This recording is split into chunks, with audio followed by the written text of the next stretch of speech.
Friends, आज हम आपको हन्ना अरेंड्ट के बारे में पढ़ाएंगे। ठीक है। इनका जन्म 1906 में हुआ था, मृत्यु 1975 में हुई थी। हन्ना अरेंड्ट ने समकालीन समाज में मानव स्वतंत्रता, ह्यूमन फ्रीडम और शक्ति पावर के विधिक रूपों से जुड़ी समस्याओं पर मौलिक ढंग से विचार किया है। उनके चिंतन को किसी प्रचलित विचारधारा के साथ जोड़ना मुश्किल है। जो हन्ना अरेंड्ट थी वो आधुनिक अमेरिकी महिला दार्शनिक और राजनीतिक विचारक थी। इनका जो जन्म था वो जर्मनी के हैनोवर में हुआ था और जो हन्ना अरेंड्ट के जो माता पिता थे वो जर्मनी यहूदी थे। जर्मनी में जब नाजीवाद का उदय हुआ उसी के बाद से उन्हें वहाँ से भागना पड़ा। 1941 में अमेरिका में वे बस गईं।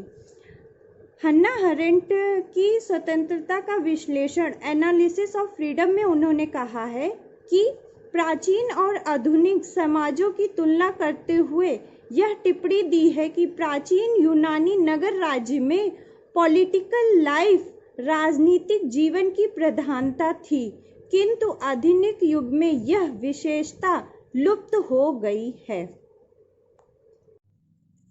क्रांति का विश्लेषण एनालिसिस ऑफ रिवॉल्यूशन।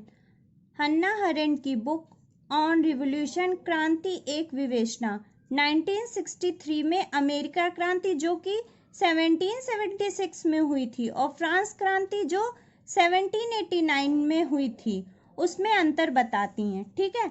अमेरिका क्रांति से स्वतंत्र संविधान स्थापित हुआ और इसके विपरीत फ्रांस क्रांति में हिंसा और अत्याचार के रूप में ढल गई।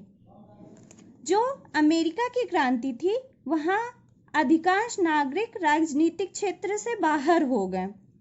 उनके मन में जन सेवा जो पब्लिक स्पिरिट थी वो विलुप्त हो गई। इसके विपरीत जो फ्रांस की क्रांति थी, फ्रांस में व्यापक निर्धनता की सामाजिक समस्या ने स्वतंत्र कार्यवाही की राजनीतिक समस्या को पीछे ढकेल दिया। अमेरिका की क्रांति से जो वहाँ के जन लोग थे वो राजनीति को निजी सुख के साधन के रूप में देखने लगे। इसके विपरीत जो फ्रांस के लोग थे वो क्रांतिकारी निर्धनता वर्ग के प्रति दया की भावना से प्रेरित होकर आतंक की राह पर चल पड़े। हन्ना अरेंड्ट का कहना है कि लोग अपने सहचरों के साथ स्वतंत्र कार्रवाई में हिस्सा लेते हुए सार्वजनिक सुख पब्लिक हैप्पीनेस को बढ़ावा दें, परंतु ऐसा बहुत कम देखने को मिलता है समाज में। थैंक्स।